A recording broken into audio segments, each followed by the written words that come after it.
What's up, folks? Before I kick off this review, for anyone who has subscribed or thinking about it, I have a small channel update at the end of this review. Today, I bring you Summer in Mara. This game was backed by a community that I promise won't be disappointed with the outcome. So, with that being said, thank you, Tim, for being a part of that. Summer in Mara brings together a mixture of great games and even a studio.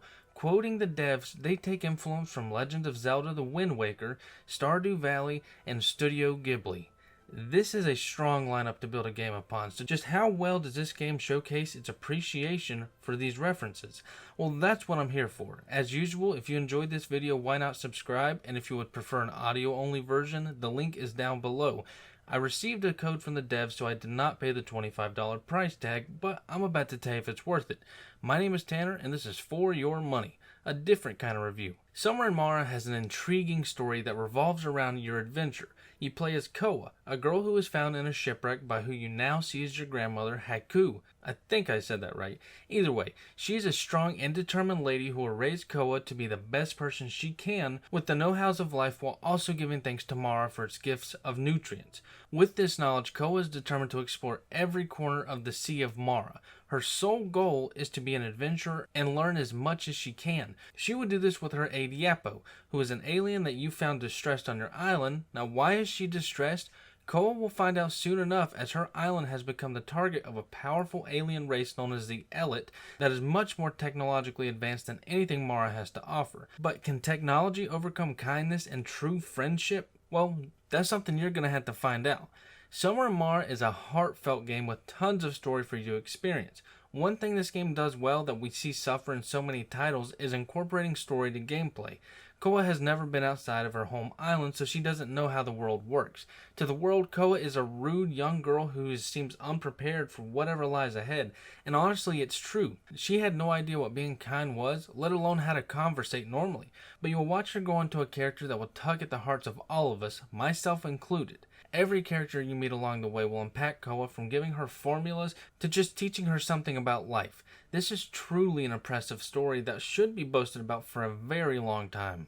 Summer in Mara is a farming, adventure-heavy game. Almost every mission will introduce a new form of recipe for food or some kind of new material for you to craft that, well, basically ends up helping you prepare items that will in return benefit your cooking. In the game, we see characters with all types of trades, from banking, blacksmithing, and even piracy.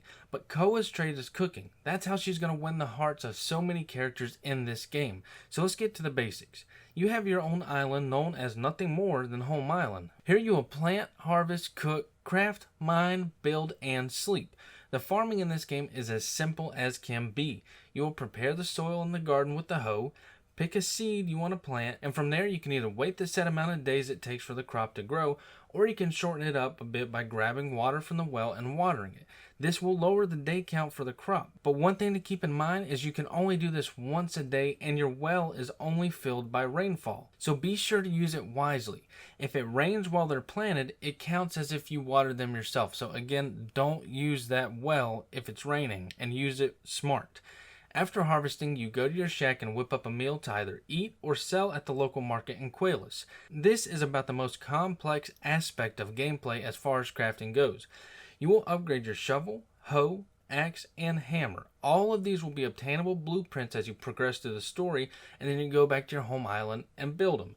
Upgrading the boat is another story. It will require a little bit of a grind, from selling goods and meals to doing missions that honestly do become repetitive, but coming into this game I figured that was going to be the case.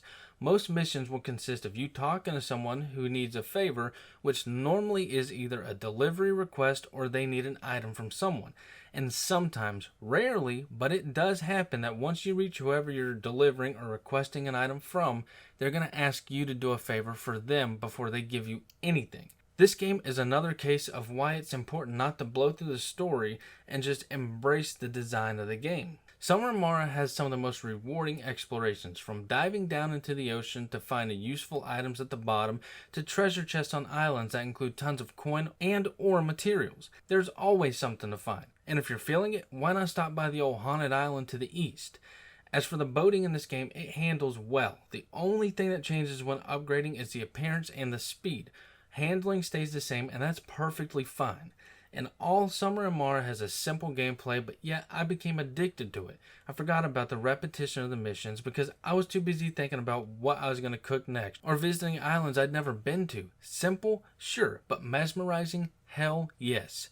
So let's get to the design. The design of Summer and Mara is spectacular. I mean, this game has got to be the best design I've seen in a game in a long time.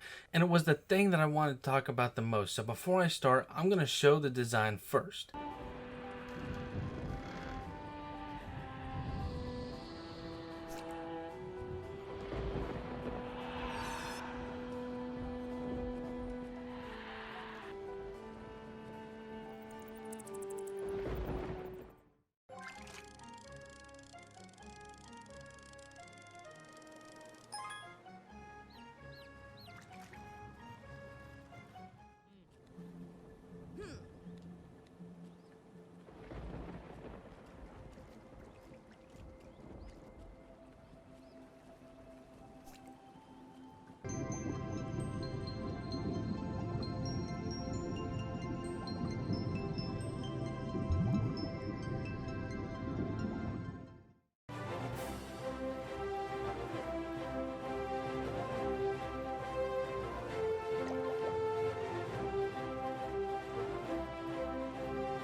Ah.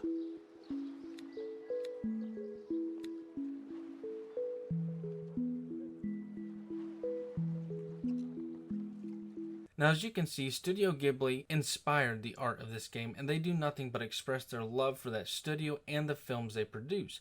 From the style of the water to the character design, I'm sure Ghibli would be impressed just how they handled this game.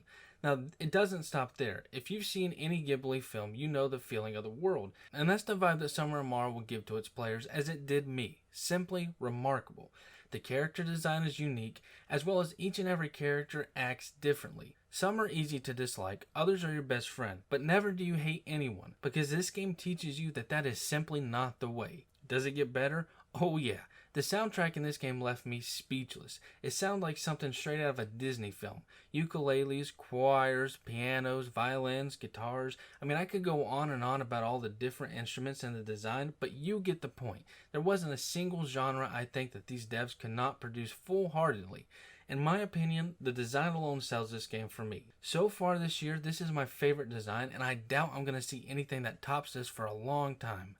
Summer and Mara is a game that we don't deserve, but we needed. Sure, it has a couple rocky edges with the repetition of the gameplay, but honestly, this is a game to play for the story and then be swept off the ground with its design. It is worth the $25 price tag easily. This game will be one of those games I will always remember, and I've said it multiple times, but that design is unforgettable. And it's probably going to take a few years for a game to come around and excel my excitement the way this one did.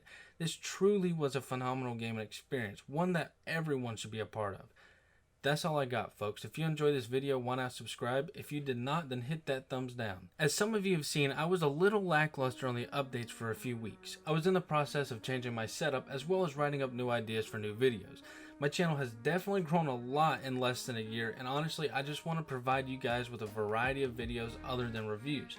So to start it off, I'm going to hopefully soon be uploading my 10 dumb fun action games.